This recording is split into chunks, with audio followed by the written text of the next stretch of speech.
Welcome back. We Want Winners. I'm here with Roderick Adams. We're going to talk about 49er free So, agency, all the losses, the re-signings, and the newly added 49ers players. Rod, what is going up?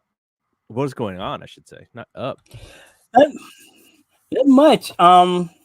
Just really been kind of digging into some of these guys and trying to figure out how they're going to fit, and um, trying to, as our roster kind of shapes up for. I mean, obviously, a long way to go. We're starting to get what is yeah, it's exciting. All right, so let's actually. I want to look at the re-signings first because in the NFL, the way that contracts work, certain guys just make sense to come back to your team rather than try free agency. Some guys are restricted in their free agency. And so the Niners brought back a lot of players.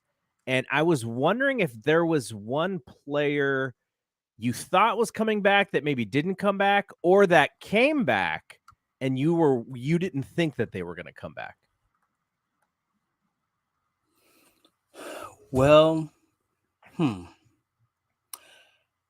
I I don't I don't really I don't really think that there was anybody that came back that I was surprised came back. And really, I don't really think there was anybody that left that I was too terribly shocked that left. I was pretty interested in how the um the center situation. I thought Brindle was kind of a slam dunk, but then it seemed like for a minute there, the Jets were pushing hard, and I mean, according to him, they actually offered him money to go there.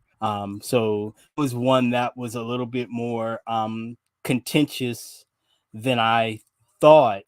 When I was, and honestly, I think the only other thing that was really kind of a shock, if you want to call it that, was the fact that the number came back so low on Mosley, where he got 6 to go to Detroit, and I was thinking that like at that number, I was kind of surprised that we wouldn't be in on that when we ended up giving Isaiah Oliver actually more than that.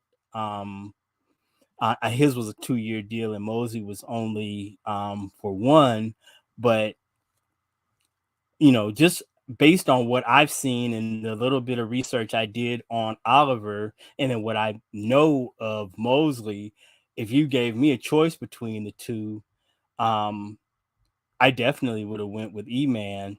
They're both the same age. And E-Man has been way more productive when healthy than Oliver has. So that I guess that would be my shock. How about you? Well, the immediately when they signed Oliver, the story was that they kind of had him circled for a little while, right? Like they had mentioned they'd been interested in him for quite a while. So, because similarly, I was like, I thought Mosley was staying. I didn't know, coming off of an injury, you don't have too much leverage. Obviously, 1 year, 6 million is not a lot, and I just assumed like a lot of players, what happens in the NFL, you get injured, your market isn't great. So you come back to the team who very well. And defensively, he knows his role with the 49ers. Now he leaves and he's got to go sort of figure it out with the new team. It just seems like if you want to set up your future free agency, you do it with the team that in the role that and in a role that you've excelled at in the past. So that was really my surprise about him, just his decision. Now, I don't know if that decision was made for him from the 49ers side or if that was him choosing to leave, because I just assumed that the smart play to set up his free agency next year was just to come back. Right. I agree 100%. But I will say this. the Lions they've made some real interesting moves. They are kind of pushing it all in. It looks like so they're going to be a very interesting team. You know, this is not Lions talk, but yeah, I root for you know, I'm not like most fans. I don't like write the dudes off when they leave here. So I'm rooting for him. I hope he does well, and I hope he's able to play well enough that he's able to get his money, because you know that's what I root for all those dudes to, you know, get paid. So you know, I hope especially it in the works out NFL. for him. Yeah, I hope it works out for him. I'm sad to see Uh, him go. I would have liked to had him for one more year. yeah. So who did they bring back? They brought back Colton McKivitz, 2-year deal. They brought back Sean Gibson, 1-year deal, and we sort of figured that one out before it happened. Obviously, the other person who they could have brought back instead of him was Jimmy Ward, and Jimmy did not come back. We'll talk about that in a little bit. They brought back the long snapper Pepper. Juwan Jennings is on a tender. Kevin Givens came back on a 1-year deal. Jake Brendel, like you said, 4-year deal. Flanagan Fowles came back on a 1-year deal. T.Y. McGill and Ross Dwelly also on a 1-year deal. Did I miss anybody and who came back for who were re-signed I don't think of their so. own free agents? Okay. I I don't think so.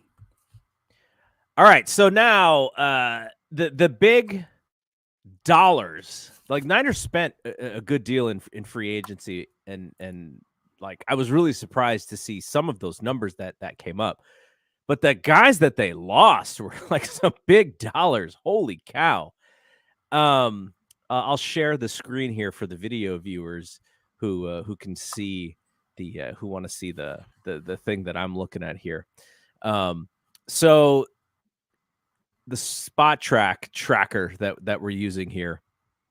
So they have McGlinchey at a 5-year, $87 million deal, 35 million guaranteed.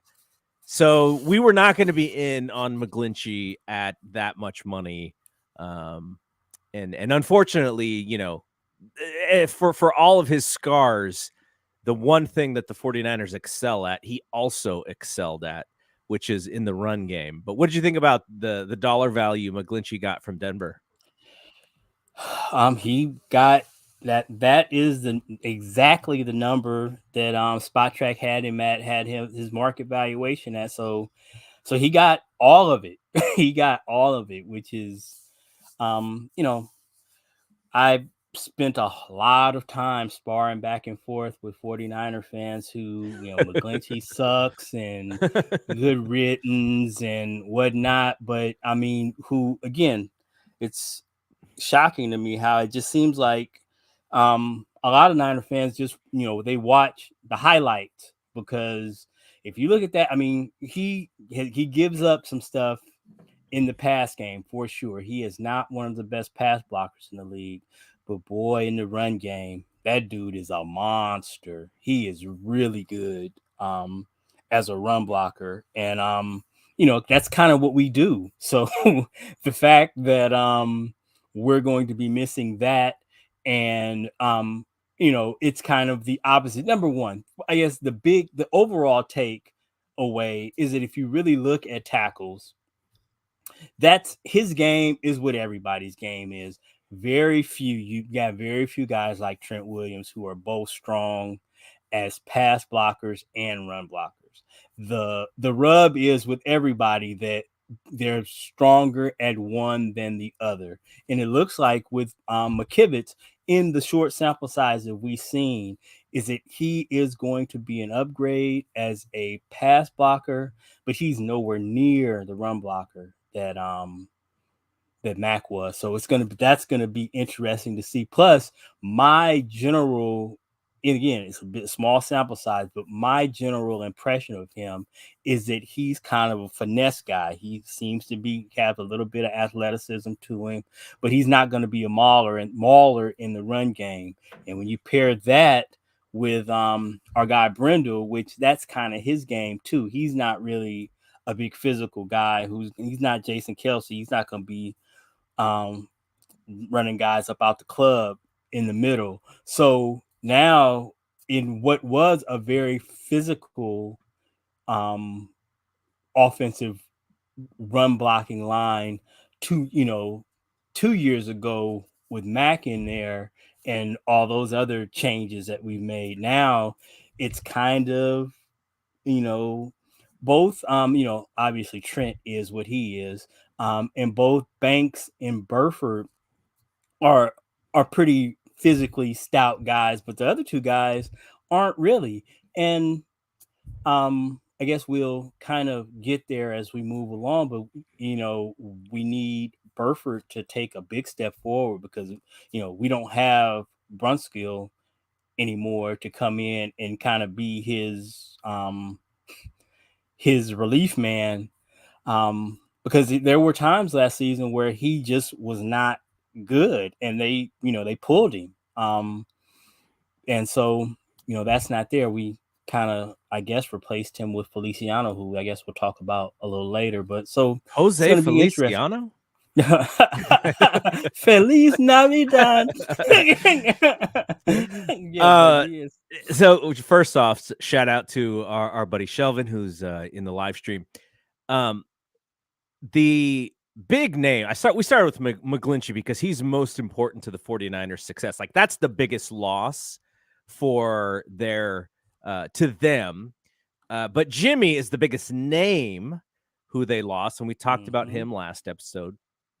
I would love to have a camera follow this dude around Las Vegas. He is going to have the time of his life, I think, at least for this first year, where he's going to be the talk of the town, and he's going to have to play.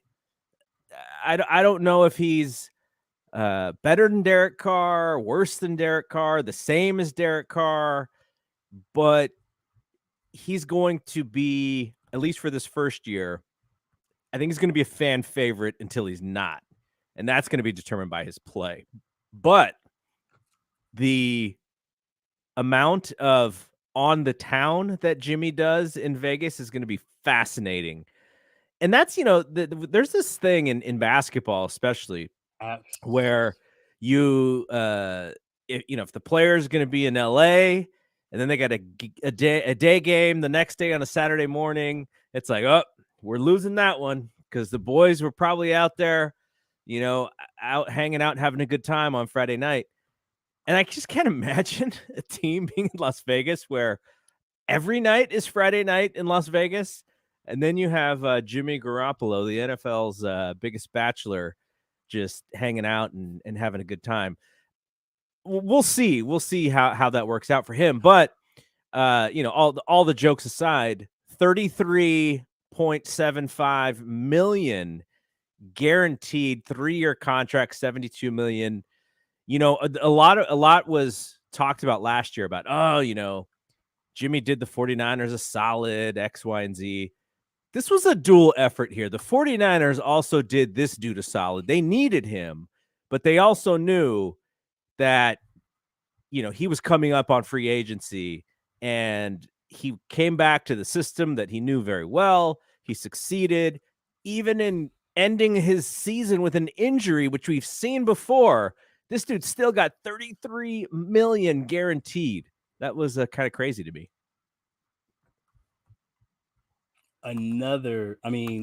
It couldn't have worked out better for him.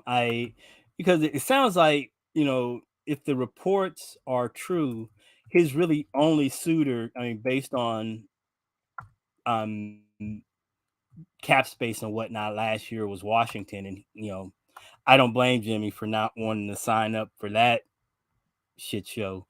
But yeah, so it worked. It couldn't have worked out any better for him to get his money. And we're not gonna relitigate the fact that some people make the case that Jimmy probably maybe could have played at the end of the season, but made a business decision not to kind of just stand pat on what he had put on tape already, and just kind of move forward towards free agency from that.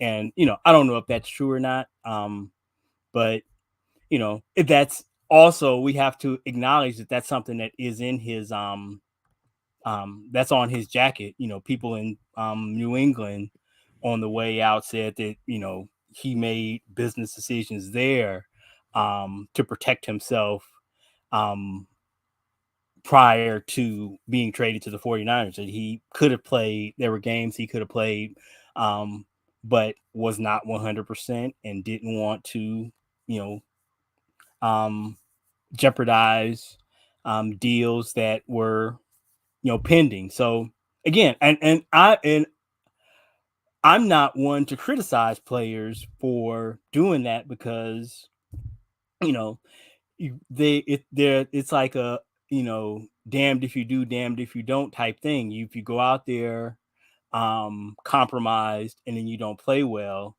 you get shit for it.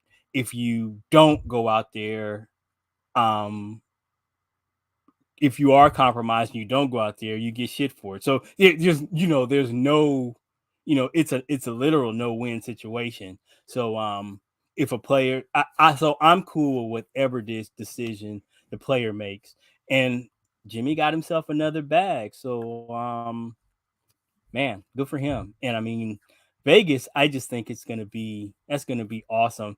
When I first saw the signing, it made me think of this scene in Ocean 11. One of the brothers is talking to Saul, and he says, Salt Lake, I think you do very well there. See, I think Jimmy's gonna do very, very well in Las Vegas.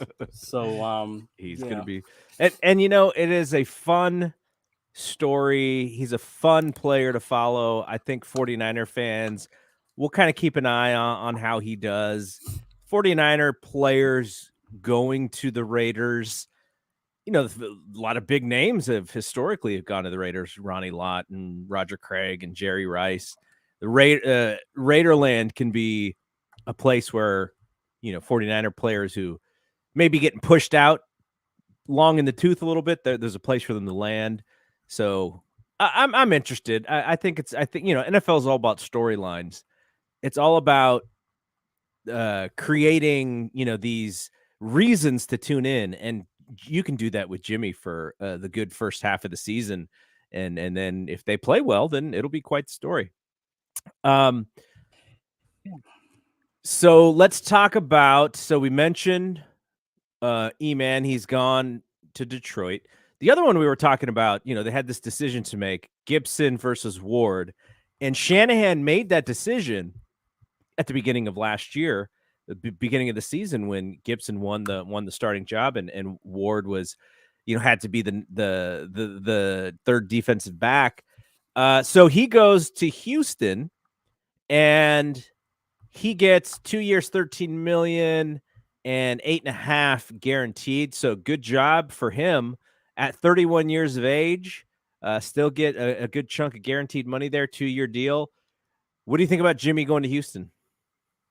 Well, I again happy for him, because if he, is able to fulfill the contract, he will basically have been made whole. He will have gotten the money that he would have made on that was what he was scheduled to make on his last contract. So I mean, that's what he made on his last contract. So good for him that he didn't really have to. He's not gonna have to change his eating habits and whatnot. He's got the same kind of money. I'm looking at the spot track. I don't see the Gibson deal. That's interesting. I But saw 1 year 2.9, but right, and that's what I thought about $3 million, which yeah. was which was about half. So I mean, for the production that he gave us last year, we hopefully we can just roll that forward, and that's a $3 million for the quality of play he gave us was a very good deal. So hopefully we can get the same again one more time. Anybody else on this list who you were surprised to see either get more or less money or just leave? And like some of these guys, they're rotational guys for the Niners, so maybe signing and going elsewhere, maybe they feel they have better competition and can actually get a better spot. But there's also guys on this list who played a lot of downs for the Niners. You see Aziz Al Shair there. Of course, he got hurt a little bit as well. Ridgeway, just a man like these guys. They had reps with the Niners, so you lose a little bit of depth here. And were you surprised by any of that? Well, I'm not really surprised so much as I had a feeling that both Aminihu, he was kind of a question mark because I haven't heard anything about the whole legal thing that he didn't end up missing any games, and I don't even know if he ended up being charged or what. So that was kind of a question mark that you know it's I hate to say mercenary, but I was kind of hoping that if his market wasn't quite what it was projected to be, that maybe we could get him back on a cheap deal. But that didn't end up happening. Him and Ebukam seemingly got the same pretty much $8 million a year. And the takeaway from that is when you look at the additions and subtractions, it looks like the 49ers are going to go about getting that pass rush a little different way. I think, we can rest in peace to the Ferrari package with Aminihu and Ebukam um, out there with Bosa, with that 3 end look that was hellacious when you from a speed standpoint. I don't know, but maybe Austin Bryant can give us some of that. Um, and again, like I say, when you start thinking about our pass rush and what it's going to look like, it's definitely going to look different. We are obviously going to be um, leaning on a guy we're going to be talking about here shortly, Hargraves, which is going to, he's going to give us pass rush from the middle in the way that we have not seen in a long time, and I guess would be in a way that we would have hoped Kinlaw would have provided. But Mhm. yeah, it looks like we just I think we'll still have a good pass rush, but it's gonna look different. It's just the defensive line is just gonna look different this year. All right, let's look at some of these new free agents here or new players that the Niners signed to free agent contract terms. And I guess we should start with the first one, which was the biggie, Hargrave. Were you surprised to see them go after a defensive lineman in that big of a way? Well, I was not necessarily surprised to see them go after a defensive lineman, but I was surprised that they went with an interior guy to pay that much money. It was my assumption that they would be in on one of the defensive, the combination of Aminihu and Ebukam not coming back. It just seemed kind of logical to me that they would the end would be where the focus would be. But being said, I think that Hargraves signing is a good one. In looking and kind of researching, trying to get past the numbers, immediately where I go is PFF to kind of see. And the thing that was kind of stark to me was that his run defense grades are not very good. Are below average. And while some will say, well, their defensive line as a whole underperformed for most of his time there. That's the thing I love about the PFF grades is they are grading him on the performance of his assignments and what the guys on other sides of him. I mean, while it does affect it somewhat, you still have, if your job is to block this guy or to stop this guy, That's what you're being graded on, is your performance in your individual Mm-hmm. assignment. And in his individual assignment as a run stopper, it hasn't been great now. But that said, again, it seems like at this point, Kokorik is a, he's a defensive line whisperer of sorts. That plus, not to say that he wasn't their their linebackers and safeties in Philadelphia, especially last season, were very good. And actually he's coming into a situation where I believe they are better. So hopefully, the hope would be that moving um, into kind of size wise, a 4-3 kind of suits him better than the 3-4 does. Because he's not, it's strange to say that,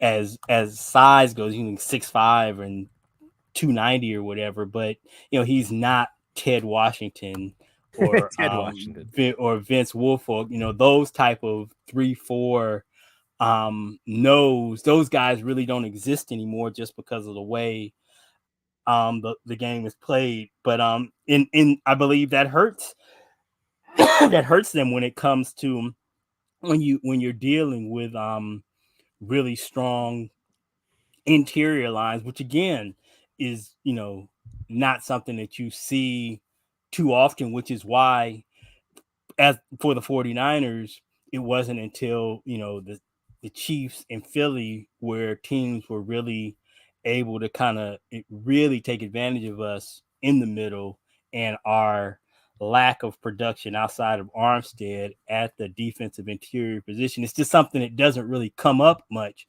But you know, for a team like ours, who is, who has aspirations to get to the Super Bowl, teams like Philly and Kansas City, the fact that they, have interior lines that can, run your ass up out the club if you are not stout there, that is a concern.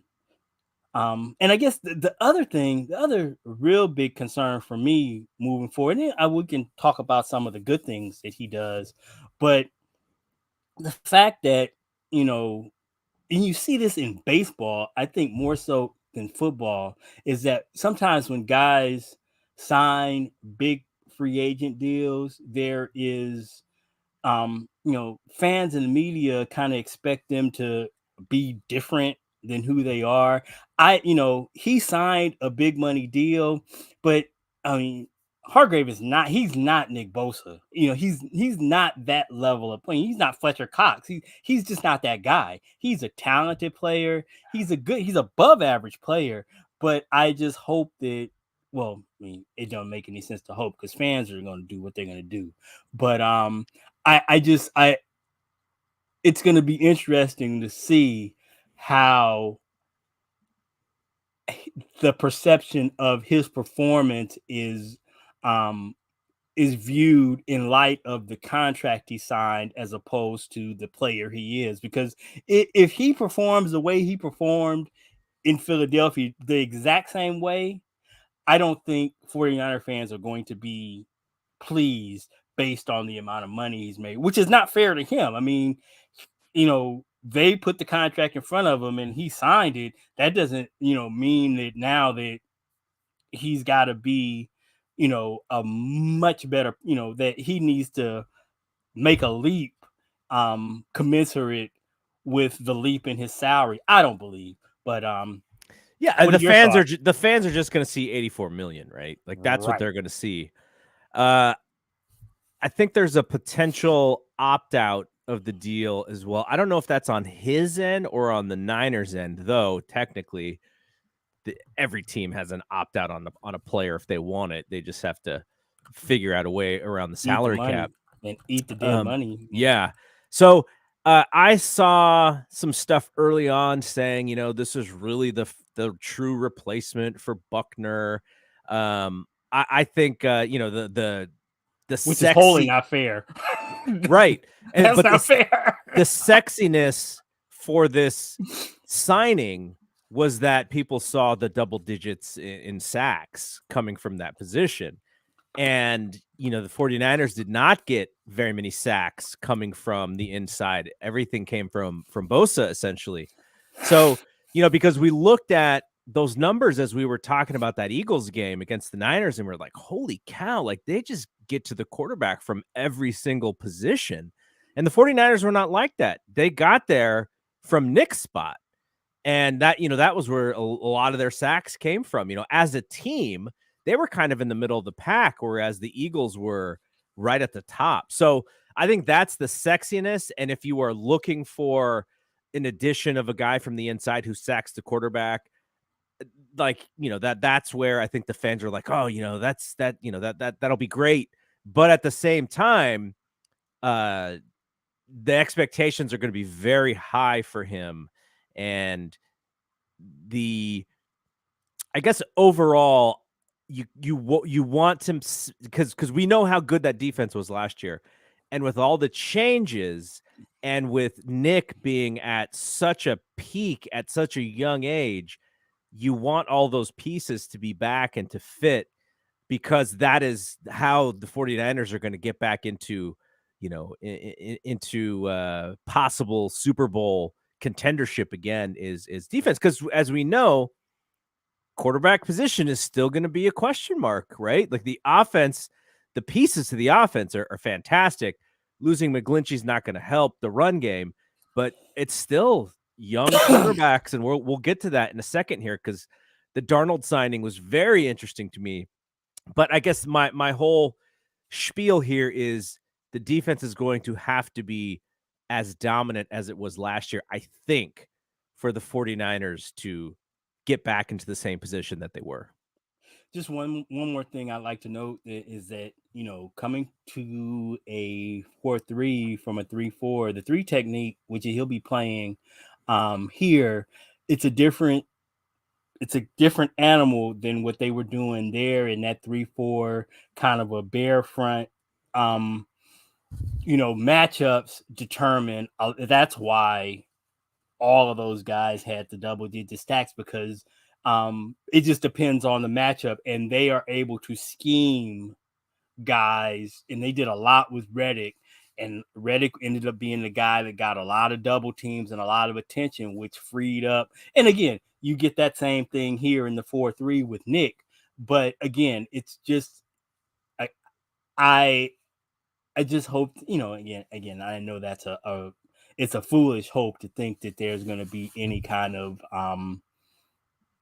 reason in what the expectations are for this guy, because that's just not what fans do. Fans don't really do reason nuance. So, but I just hope, for his sake, that there's some grace in the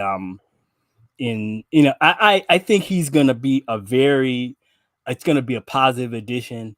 I just hope that that the expectations don't lead to this, that the expectations being so high lead to a level of disappointment when, he doesn't meet the expectation, and maybe the expectation was the problem and not his performance. That's all. Yeah, I can see that.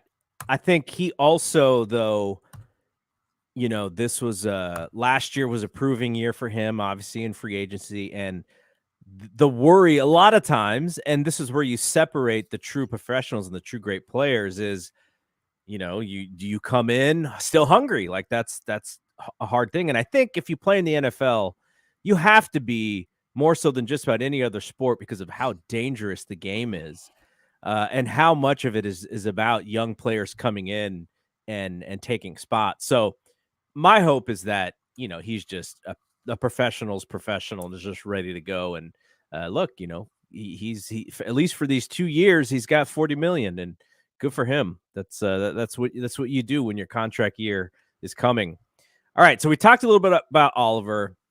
I'm super interested in your thoughts on Darnold. I saw your initial thoughts, which is you always like when the Niners go after highly skilled guys, no matter what the previous performance was, especially in a position of backup, which is where he is going to be.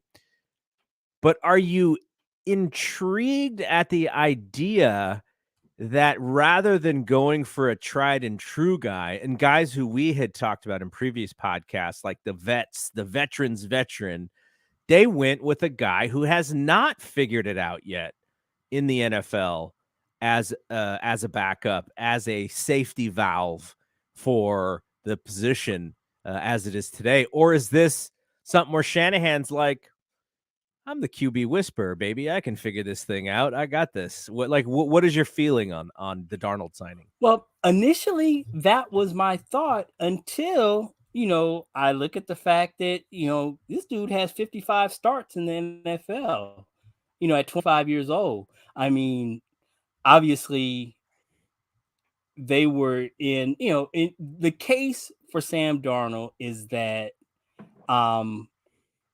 you look at that guy and I mean, obviously he has all the tools in the world. Um, he's big, he's mobile, he can make all the throws, he can run it, all the things, all the tool box of a modern NFL quarterback. Sam Darnold's, he's it.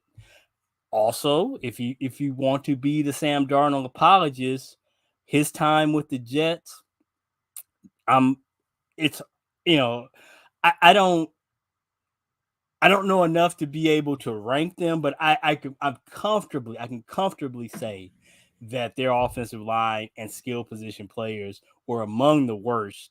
I can't tell you where from 32 to 34 they were, but comfortably in that range. They weren't good during his time there. And then plus, I mean, it's the Jets. I mean, who is the quarterback that has had any?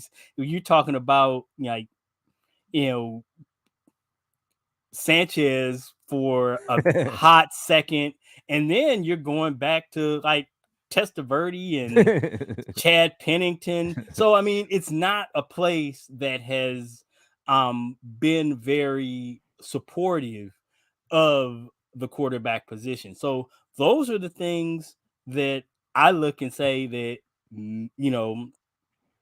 he getting him here early helps, so he'll have a whole um off-season program and training camp so that if called upon, as a pro, like you were outlining before what a professional does, if he is called upon to play, um he should be able to, with all the experience he has, he's clearly the most experienced quarterback in the room. He should be able to play. Now the question becomes with a guy who is as talented as he is, he's way more talented than some of those other usual suspect guys we were talking about. Um, where does he fit in? You know, conventional wisdom says that he's quarterback 3, Yep. but he is a really really talented dude. And the other guys are really young, and even Brock, who played well in those 8 or 9 games, is still, that's a really really small sample size. Neither one of those guys are anywhere, him or Trey, are anywhere near 55 NFL starts.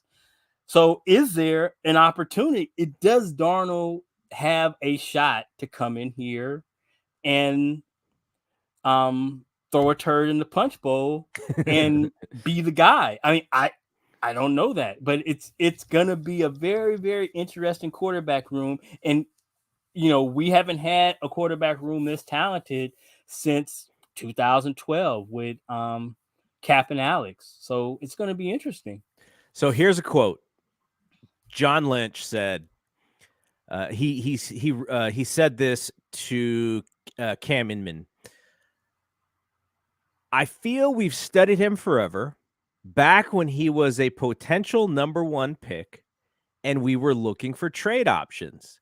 He kind of was craving what we could provide, a really cool structure on offense that's tailor-made for his skill set. That's what he bought into.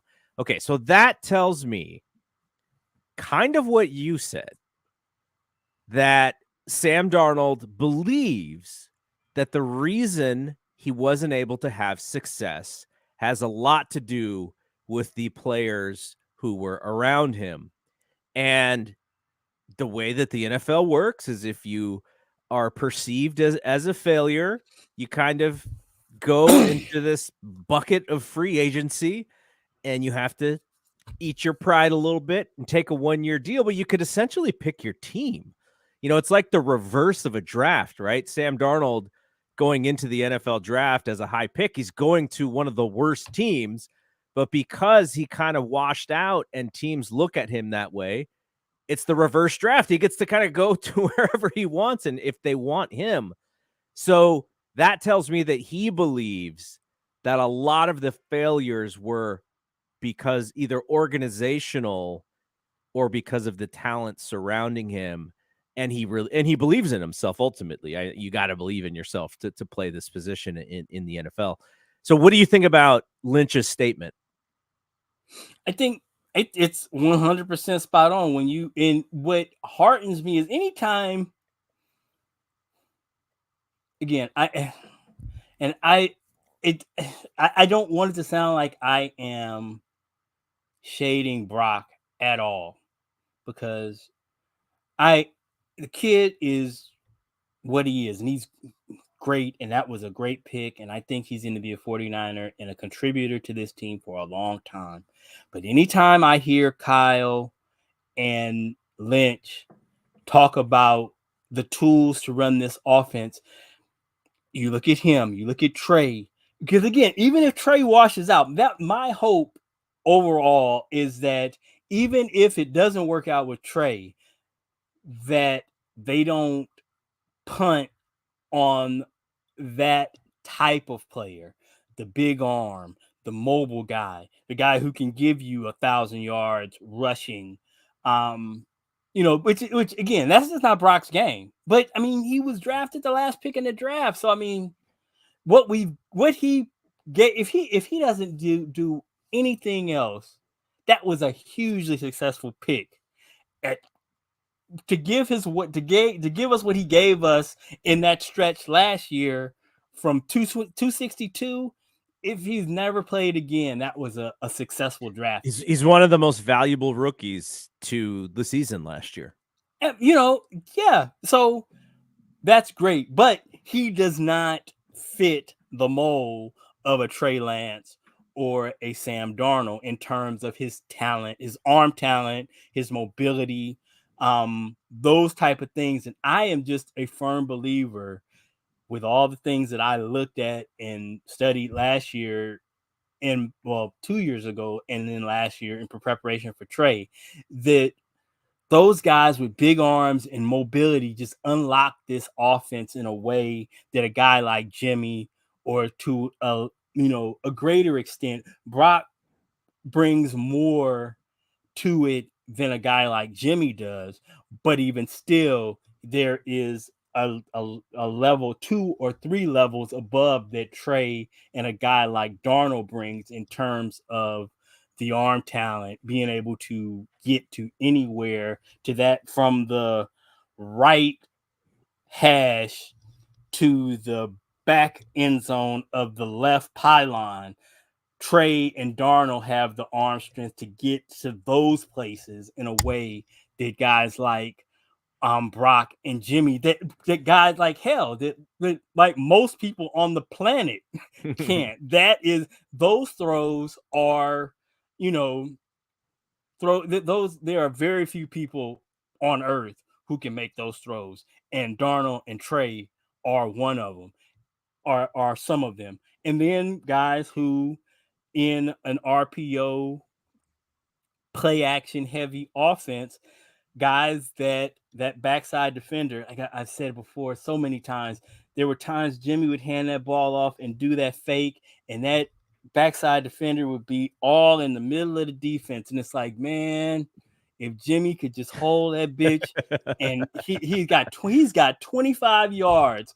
He didn't, because the defense knew that wasn't that wasn't in the cards. If Jimmy takes it 25 yards on us, that's just a whole other conversation. But guys like Darnold and Trey have that ability to keep that backside defender honest. He has to honor his athleticism, because he will be the butt of film study jokes on Tuesday if he cheats and gives up that big play. So that's just structurally, it's heartening to me to hear Lynch talk about the fact that that's why he is here, is because he fits the mold of what they believe a 49er quarterback is. And if that is what we believe a 49er quarterback is a big arm and mobile guy, then I think in the long term, whoever the quarterback is, that's what's more concerning to me, is just systematically what we believe the quarterback needs to be. And it sounds like that's what the Niners believe it is what, moving forward, they are in tune with what the trend is league wide. So that is the most important thing to me. So regardless of who it is, as long as in, organizationally, we are of that mind that if Darnold signs somewhere else, or Trey washes out, that the guys that who are going to come next are going to be in that mold, that we aren't going safe and trying to McCorkle Jones it or Jimmy G it anymore. That we're gonna be looking for guys with big arms and mobility, and as long as we're doing that, I'm happy. Do you find it odd that this Lamar Jackson thing is still kind of out there? It's crazy. And I recognize the fact that it's more of it's a business thing at this point. Lamar, It's like the owners are trying to make a point, like, right. we screwed up and we need to pull back. And Lamar's like, I can't give up what is out there because I'm ruining, for the future guys who are coming after me. Like it's almost like this taking a stand against taking a stand. Yeah, and again, I just think that ultimately the NFL is on the losing side of history on this. The guaranteed contracts are coming. Yeah. I know they don't want it, but the money is just so big. Their money is so big that there's really no justification for contracts not being more like NBA contracts.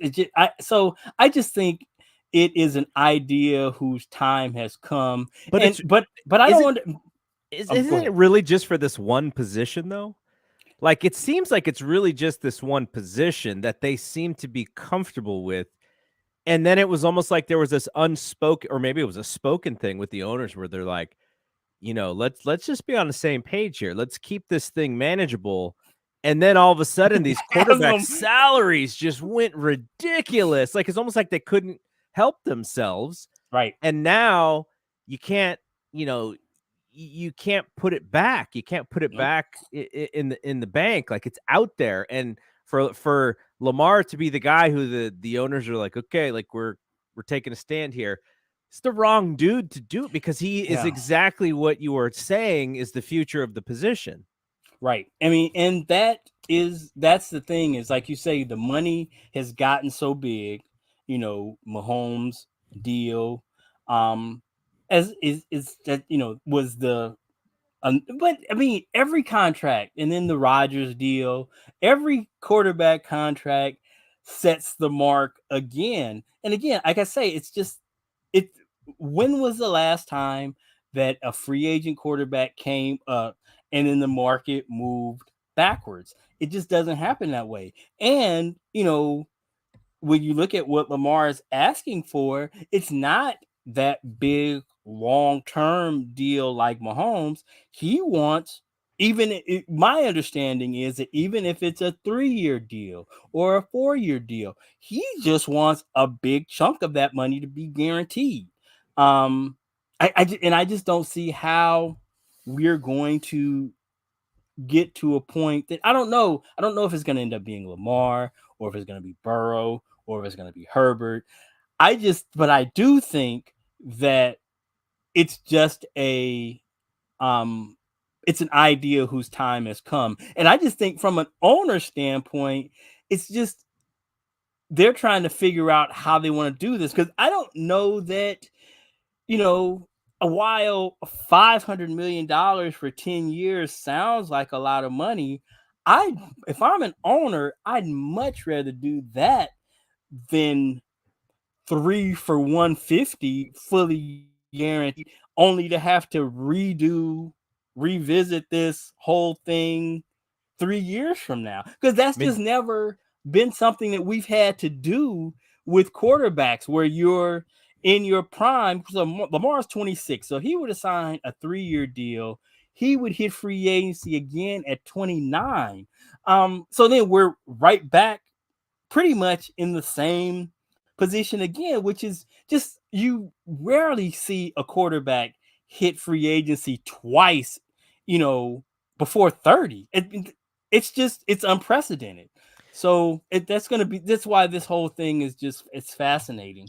the baseball has actually gone this route, which is they they would rather spread the money out through a length of 8 to 12 years, Right.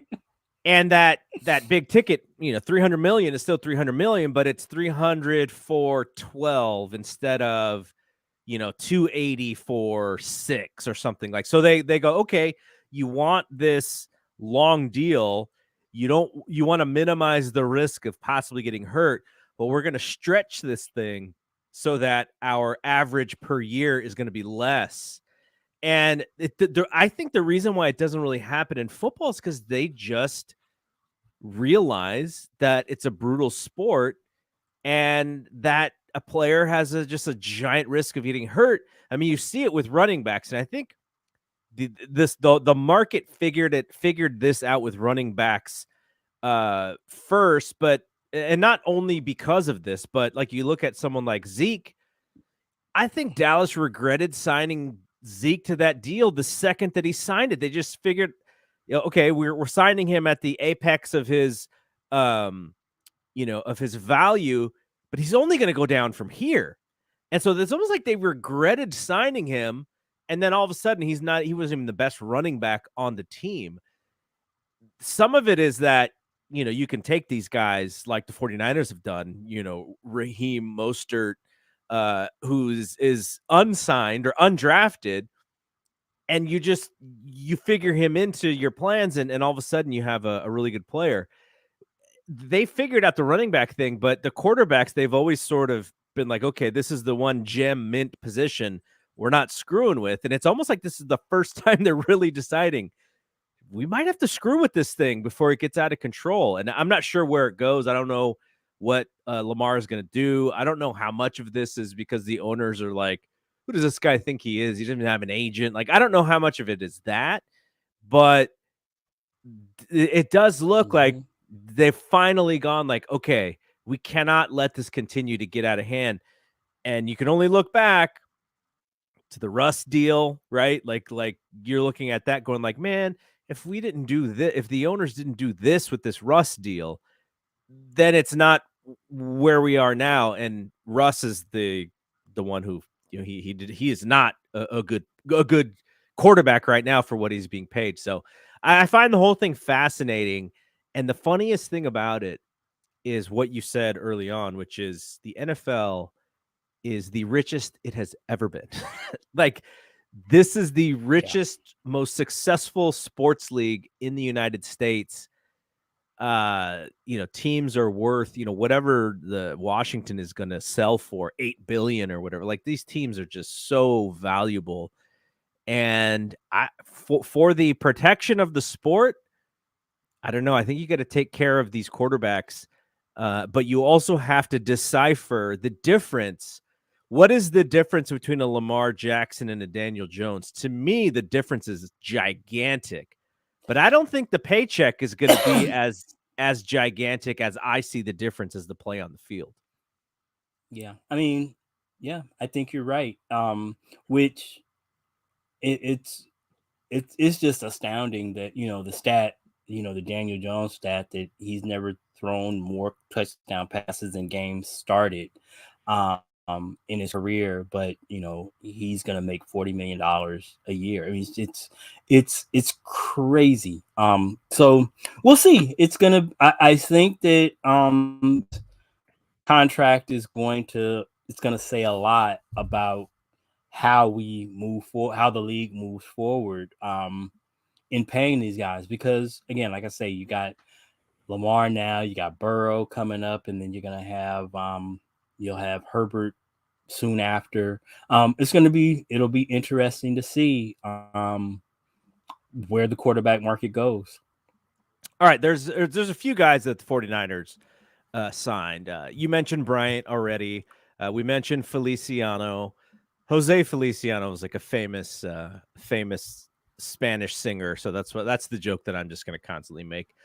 Mhm. Farrell, Hartsfield, Oliver, but the one that I wanted to kind of talk about a little bit was this Zane Gonzalez trade that they made.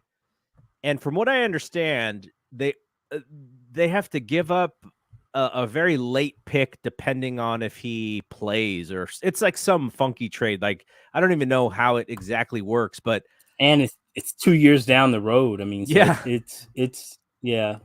So Yeah. this is a little bit of a sign. It's like Robbie insurance. And obviously Robbie Gould is hard bargaining with the 49ers, as he should, as every player should if they have the leverage. He's one of the greatest kickers in the history of the 49ers, most consistent. Uh, you know, you don't really have to worry about him like you have on some good teams in the past. But he did say that he was probably not going to play for the team this year. So they make this trade.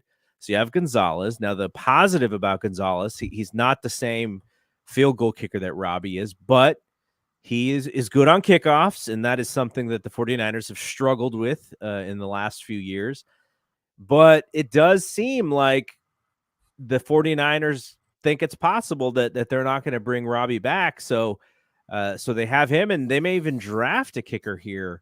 What do you think about what happens with Gold? Is he a goner? Well, that was what was interesting, was the fact that, like, you made the point that it's like a nothing pick, basically, 2 years down the road. I mean, and so basically it's really only it really only becomes anything if this guy performs well or even plays. And then when you couple that with the fact that it wasn't announced at the time, but I subsequently found out that he didn't have any guaranteed money. Hmm. So it's was opined that the door is not locked shut on Robbie not being here, which is interesting. But that said, if Robbie is gone, I'd much rather, take my chances with this guy than a rookie. Because at least, I mean, what he has done in the NFL has been checkered, kind of spotty at best, but at least he's got a real strong leg. It's interesting that it doesn't appear that he has ever really kicked off much. And, that's interesting. Um, the big thing with him is just seems like he's never really been on a team that has, where he's had to make any kind of kicks of any kind of consequence. So that's a concern. And then it appears that also, um, in a way that we have not had to worry about with Robbie, it seems like he has had throughout his career, he's had bouts of inconsistency. It just kind of like, I'm a golfer, so I understand that sometimes your shit just kind of goes left. And I mean, and you spend a bunch of time trying to figure out what's wrong. And most kickers go through bouts of that, and he's no different. So that's a concern. But I don't know who you're gonna if it's not Robbie, I don't know who you're going to sign or draft for whom that's not a concern. Yeah. Um, so nobody's gonna be as automatic as Robbie has been since 17 for us. So Yeah. it's gonna be a whole new world for us if he's not here. But I'm still heartened by the fact that it does not sound like the door is locked shut, that he won't be here. And I think the longer that it goes on, the it's probably more likely that he'll be here. I think that at least that's what I want to believe. So we'll see. And I mean, kicker, that's a position that you don't really have to, as long as that decision is made by week one. Um, I think we're good, and we've been here with Robbie before. That's the other thing, is that it was all the word that his last free agency, he didn't want to be here. He wanted to go back to Chicago. His Yeah, he family's used that there. same thing against us. Oh man, I don't even like it there. And then that was his leverage. That was his leverage. which I don't is even like it which there. which is great. I mean, for him, that is great. I mean, the food sucks. I hate that place.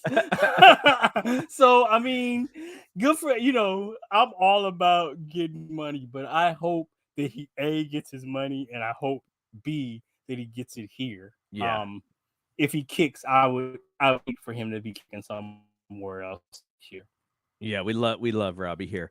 All right, so you were right about the Gonzales thing. I looked it up. He signed a contract last year, 2 years, 4 million. 2 million was a guaranteed signing bonus. So there's no guarantees left in his deal.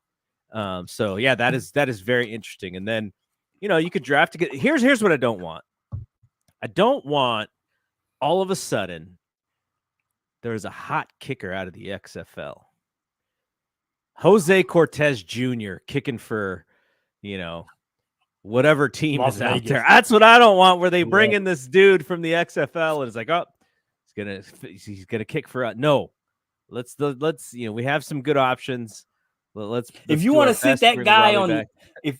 if you want to burn a practice squad spot on that guy, then that's fine. But I don't want him to be Yeah, yeah. KR1. No, thank you. All right. I'd much rather take my chances with Gonzales. Yeah, yeah. So the NFL draft is in a month, almost a month exactly. So the next time you and I chat, I'm sure we'll chat a little bit about possibilities for the draft. Have you started studying draft yet? Are Yeah, you I mean, I've kind of, just overall looking at it. I just, my heart kind of goes out to I don't know if you've been following that Jalen Carter story.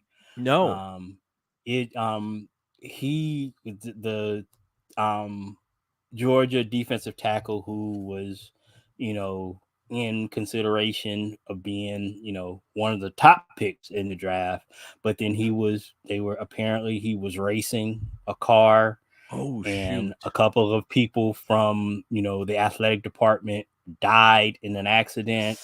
And he pleaded guilty to a misdemeanor reckless driving charge, but then he shit the bed at the combine. He's like way overweight at the pro day, and his stock is just sliding.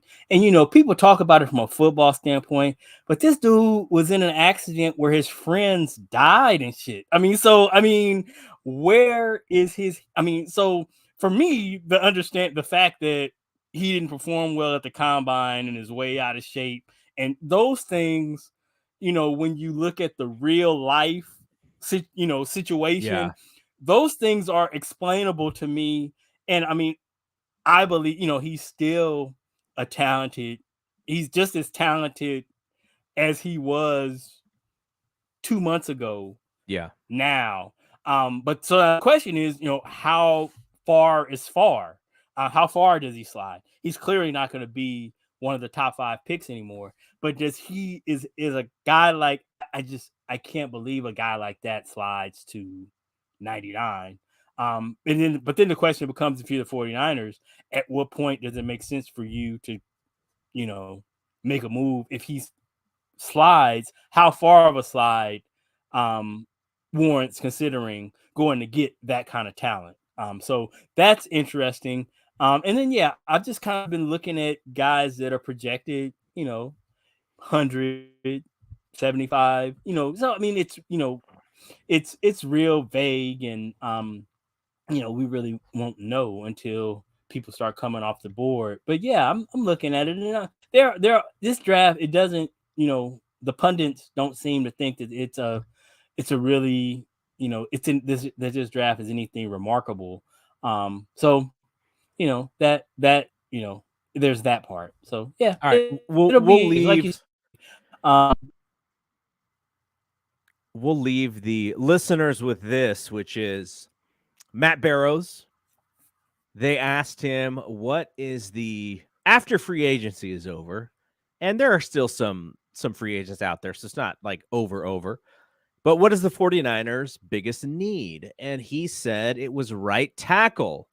He wrote that the 49ers need a new right tackle after Mike McGlinchey signed a 5-year, $87.5 million deal with the Broncos. The 49ers never were going to match that price tag, considering what they're already paying left tackle Trent Williams. But now they seem thin on the right side, with backups Colton McKivitz and Jalen Moore becoming the top in-house options. Look for them to sign a lower-cost veteran at some point this offseason and to target the position in the draft.